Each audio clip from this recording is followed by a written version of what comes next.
Hi guys, this is Kimmy Yanks and welcome to my YouTube channel.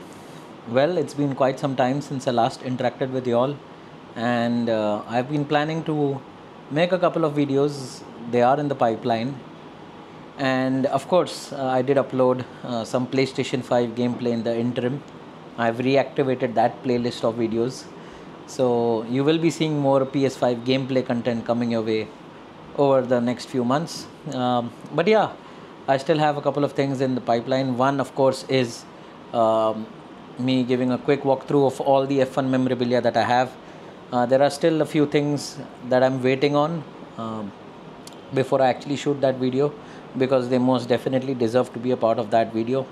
Today I will be looking at what is now the business end of the MotoGP and the Formula 1 World Championship. So the last leg, as you can put it, of the 2024 season, be it on two wheels or four. I'm going to start off with the MotoGP calendar, or the MotoGP World Championship. We still have 4 races left on the calendar. We've got Phillip Island in Australia, that's next week, followed by the Chang International Circuit in Thailand, the Sepang International Circuit in Malaysia, and then the season ender in Valencia. Still 4 races to go. 148 points up for grabs in the Riders' Championship, because unlike Formula 1, MotoGP has a sprint race every race weekend. And yeah, a lot can change, because we only have 10 points separating the top 2 riders. Jorge Martin leads Pecco Bagnaia by 10 points in the Riders' World Championship. Enea Bastianini is P3. He's 79 points adrift. And Marc Marquez is 81 points adrift in P4. Well, talking about Jorge Martin's chances for the 2024 world title, Ducati actually has 4 riders contracted to the team, or contracted to the company directly. So we have the 2 riders from the factory Ducati team, that is Pecco Bagnaia, the reigning world champion, double world champion, and Enea Bastianini. And then we've got the 2 riders from Pramac Racing, that is Jorge Martin, the current championship leader, and his teammate Frankie Morbidelli, who are also contracted directly to Ducati. Now the privilege that these 4 riders have is that they have access to the GP24, the latest edition of the Ducati racing bike that Ducati gives for the MotoGP Championship.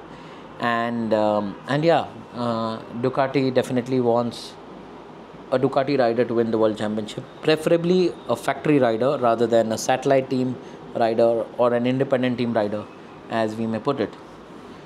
Well, this year, like last year, Jorge Martin has been leading the World Championship, and this season has been what we can say is the championship of mistakes, because whenever there has been an opportunity for a rider to capitalize and build on his World Championship lead, they've ended up making a mistake and handing the initiative back to their opponent.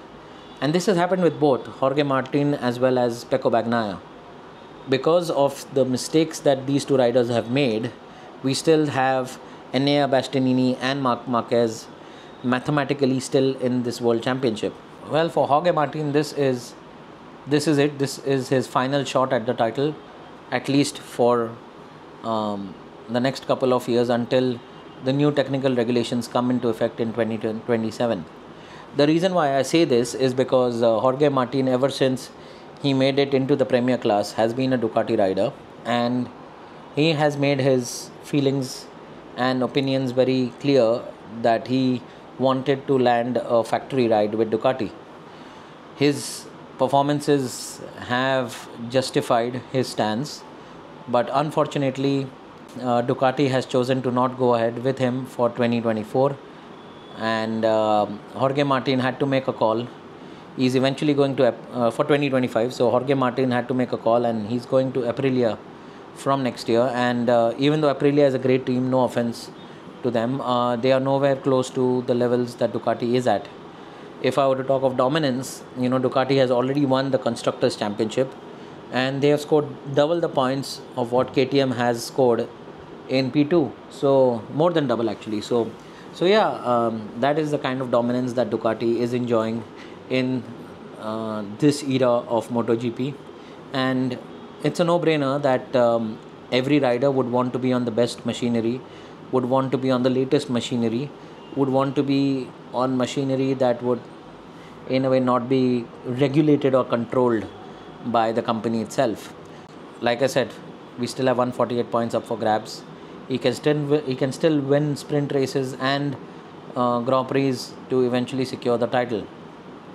As for Pecco Bagnaia, well, he kind of knows or has the experience now of winning world titles. He already is a double world champion. And for Pecco Bagnaia, this year is going to be equally important because he needs to beat Jorge Martin. That's point number one. And his failure to do so will also affect his confidence going into next season, because he will then be joined in 2025 by the next most successful rider after Valentino Rossi in MotoGP. That is the 8-time world champion Marc Marquez. Now, Marc Marquez has been a Repsol Honda rider ever since he came into MotoGP, and he eventually decided to jump ship at the end of the 2023 season.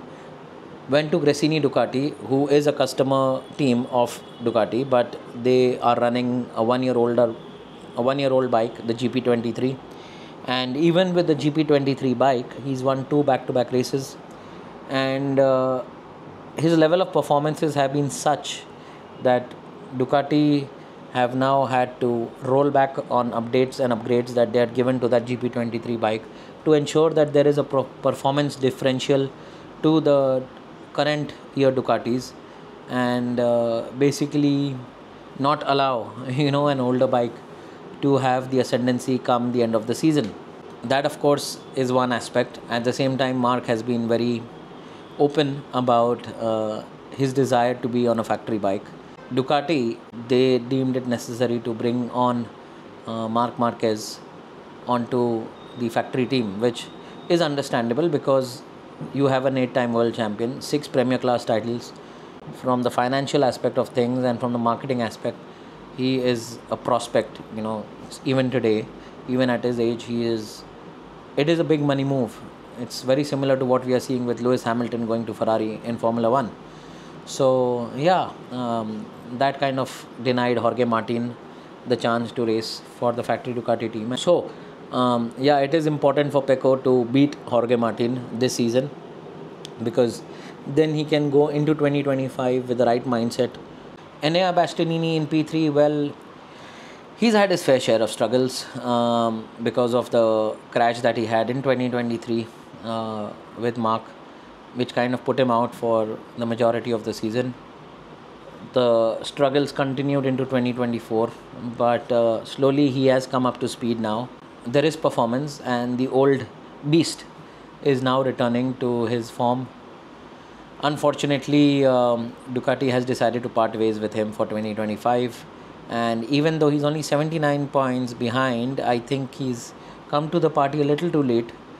But his performances will be pivotal in this championship battle now, because he can now play perfect wingman to Pecco Bagnaia against Jorge Martin, and Ducati will try and give him all the resources, all the tools that are necessary to ensure that he can take away as many points from Jorge to allow Pecco Bagnaia to bring down that gap of 10 points and then overturn that deficit into a lead. So it's going to be a very interesting championship battle in these final 4 rounds. Well, I know this is immaterial, but there is still also a BMW M battle where points are rewarded for the fastest qualifier, and 2 points is what is separating Jorge Martin and Pecco Bagnaia there as well. For that one, I think Jorge would take that BMW home, because I personally find him to be a slightly better qualifier than Pecco Bagnaia. Pecco is he's more calculated in his approach, and he's more race oriented rather than qualifying oriented. The team's championship, well, the factory Ducati is going to be running away with top honors, because those 2 riders have been better performing than the Prima Pramac riders, and 167 points is what separates the factory Ducati from the Prima Pramac Ducati, and we still have 264 points up for grabs, but I honestly don't see Prima outscoring the factory Ducatis. Frankie Morbidelli, who is the second rider to Jorge Martin, unfortunately has not been performing to the level that Prima would have wanted him to perform.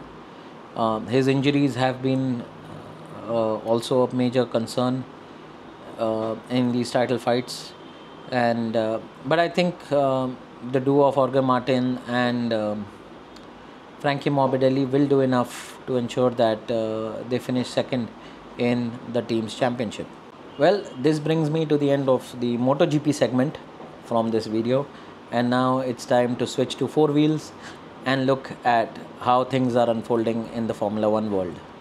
2024 has been one of the most hectic seasons for Formula One, and we last had a Grand Prix 3 weeks back in Singapore, and racing returns next week in Kota. So you actually have had a 4 week break in between, which is very welcome for the teams, both the drivers and the personnel, because now they actually have a very hectic time in the final leg of the 2024 season. So we still have 6 rounds left on the calendar, starting off with Circuit of the Americas in Austin, Texas next weekend, which is a part of the triple header. After Kota, we've got the Mexican Grand Prix. Then we've got the Brazilian Grand Prix in Interlagos. We come back to the US after that for the Las Vegas GP, an event that can easily rival Monaco, probably surpasses it now. And then we've got Qatar, Lusail International Circuit, followed by the season-ending race in Abu Dhabi, Yas Marina. Interestingly, we also have 3 sprint weekends. Those are Kota, Brazil and Qatar. Well, if I were to look at the Drivers' Championship, Max Verstappen is leading the championship, the triple world champion of course, and he has a 52-point buffer to Lando Norris in P2. Charles Leclerc, although is 86 points behind in P3, he is still not mathematically out of the World Championship, because we still have 180 points up for grabs from these 6 events. Considering the situation that Max Verstappen and Red Bull find themselves in, it's not going to be an easy road for Max Verstappen like we've seen over the past 2 seasons. The biggest problem right now for Red Bull is that they are almost hitting the cost cap limit, or probably they already have. So that is now limiting their upgrades for the season, for whatever's left of the season. At the same time, Max Verstappen has already taken on a new engine in Belgium. Will we actually be seeing him take on new parts outside the allocation from the year is yet to be seen, because that would of course have a direct impact on the performance and the results that he can bring from a race weekend. Red Bull, unfortunately, well, a part of it also comes on Pecco, the other Red Bull driver and Max's teammate. Sergio Perez had 2 big crashes, which of course led to those huge damage bills that have now been accounted for in the Red Bull cost cap limit. It's not going to be easy from here on, but Max Verstappen, with all his experience and the fact that he is an out-and-out competitor, rarely makes mistakes unless there is an issue with the car, balance issues specifically. He is one of those guys who will rarely make a mistake despite incessant pressure from any other driver. So my money still is on Max Verstappen to prevail at the end of the season. For Lando Norris in P2, even though he's 52 points behind Max Verstappen, of course he's been downplaying his chances, but these are all mind games, and we know how well Lando and Max get along. So I'm sure both of them know what the other is talking about, because they've also been very good friends over the past few years. Well, for Lando Norris, he's got an excellent McLaren under him, a McLaren that has found its mojo, and the upgrades have worked wonders for their car, and you can easily say that McLaren is the fastest car on the grid, which is now evident of course because they have taken the lead in the Constructors World Championship from Red Bull. More on that later. Everything is falling into place for Lando Norris for the final charge, and yeah, it's going to be important that he does not make those mistakes or those rare errors that we have seen in the past from him and this I'm talking of from his days in GP2 or Formula 2, we call it now, when he was battling for the title with George Russell, and eventually it was George Russell who walked away with the title. We have a very different Lando Norris, a more experienced Lando Norris, and the talent is still there. Let's be honest about it. He has brilliant racecraft. He can turn things around very quickly. It's just that he needs to get everything right, bang in perfect weekends after perfect weekends to ensure he can bridge that 52 points gap to Max Verstappen. The teammates of these two drivers will also have a say. There's been a big performance differential, if I can put it that way, between the two of them. Sergio Perez has not won a race this season, which is quite disappointing, to be honest. But all season long he's been complaining about balance issues and issues within the car, which he now claims that Max is also suffering from. Whereas Oscar Piastri, who is Lando Norris's teammate, has been performing brilliantly well. In fact, outperforming Lando in a few rounds. I think McLaren are a race too late when it comes to choosing their number one driver for the title fight this season. It's just that when you look at the bigger picture, sometimes you have to make those hard decisions, and I think that's where McLaren might have gone wrong with Lando Norris when it comes to the 2024 championship fight. Nevertheless, we still have 6 races to go, like I said, and a lot can change, and Oscar can still work wonders in helping his teammate win the title eventually in Abu Dhabi. So we can't say never, but yeah, it's going to be interesting to see how McLaren now approach this title fight for Lando Norris against Max Verstappen. Coming to the Constructors Championship now, how the mighty have fallen. Probably that's a saying that can be equated to what's been happening this year in the Constructors Championship. Well, if I were to look at the situation there, 41 points is the gap, and it is McLaren who now lead Red Bull in the Constructors Championship. Ferrari is 75 points behind McLaren, so they too are in the mix, and they cannot be ruled out even for the last 6 rounds. Well, talking about McLaren, like I said, the two drivers that McLaren have, Norris and Piastri, have outperformed as a unit when you compare them to Verstappen and Perez. And McLaren, of course, with their upgrades that they've gotten, are a totally different team in 2024. And the way Red Bull fell backwards after the initial dominating races that they produced at the start of 2024, it is honestly eye-opening, because you can't really understand how can a team of Red Bull stature get so many things wrong. Well, now we hear Max saying that they've kind of identified the problems that the current car has, and they have now tracked back on their development path to a point from where they believe things had gotten wrong. So now he believes that we will be seeing improvement on track. If we do, then of course we will have some titanic battles between the Red Bulls and the McLarens, which will be great viewing for all of us as fans, because that's what we've been hoping for, after witnessing the dominance of Red Bull and Max Verstappen over the past couple of seasons. You don't want it to become a rut. So yeah, it's good that we will be having two teams going loggerheads at each other. If I were to talk of McLaren, they only need to ensure that both their drivers keep it clean on track, and they maximize their results. And if they continue to do so, then I think McLaren has done enough for the year to finally win the Constructors title, something that they have not won in a very, very long time. I think the last that they did was in 1998, like my friend Arya had pointed out. So yeah, it's been a very long time. 2007, of course, was the very controversial Spygate, and then 2008, even though Hamilton won the World Championship, it was Ferrari that walked away with the Constructors Championship. Ferrari this year have been the underdogs, and at the start of the season, we didn't really think that Ferrari would be this close to the Constructors Championship fight. We still have 309 points up for grabs. Carlos Sainz and Charles Leclerc have been very, very good this year. They've been very consistent, and I think they were one of the strongest driver pairings for 2024. Of course, it's a shame to see Carlos Sainz now leave the team at the end of 2024, and we've got the 7-time bracket 8-time world champion in Lewis Hamilton coming over to the Scuderia. So things are going to be very different then. But yeah, it's been amazing to see Ferrari win races where we least expected them to.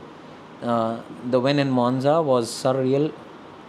Stuff of champions, goosebumps, words to describe the kind of feeling that you would have as a tifosi to see a Ferrari take the checkered flag at Monza. So yeah, it's been a great year for Ferrari, a very fruitful one compared to the ups and downs from the previous 2 years. Finally, if I were to talk of the very tight midfield battle, even though we've got Aston Martin in P5, it's somewhat of a lonely position for them. They can't really fight for P4 and they have a good buffer to P6. The championship fight from P6 to P9 is very tight. We only have 21 points separating Visa Cash App RB F1 team and Alpine F1 team. So that's P6 and P9 respectively. And then we've got the likes of Williams and Haas in the mix with them. So yeah, things are going to be very, very interesting for this very tight midfield battle. Yuki Tsunoda and now Liam Lawson, who's come in. Unfortunately, Daniel Ricciardo got forced out of Red Bull and the Visa Catch Up RB team, which I'm gutted for him, I kind of feel. But eventually, the team had to make a decision where clamping down or locking down P6 in the championship was paramount from a financial standpoint as well for the RB. Williams, of course, they too let go of Logan Sargent, and I'm so happy to see Franco Colapinto do wonders with that Williams. Nobody would have thought that he would be performing so well, and it's been so evident from the results that he's produced that he's definitely F1 worthy, and also shows the kind of data that the team have access to and how wrong sometimes we as fans can be. Haas, well, they've been doing a decent job with Kevin Magnussen and Nico Hülkenberg, and will be interesting to see how they approach the last 6 races from the season.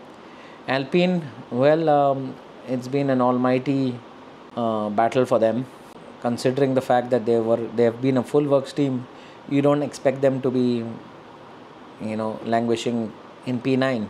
Anyways guys, this brings me to the end of this very long video, but I just wanted to have a quick recap of the season so far, and at the same time look forward to the business end of the MotoGP and the F1 World Championship for 2024. The Riders Championship in MotoGP, of course, will be more competitive because you have equal machinery going head to head, whereas in F1 World Championship it's more about how Max can maintain his buffer over Lando Norris, because McLaren definitely have the ascendancy. Anyways, I hope you guys have enjoyed this video. Please like, share, comment, subscribe. Thank you so much for all the support that you guys have given me over the past few years.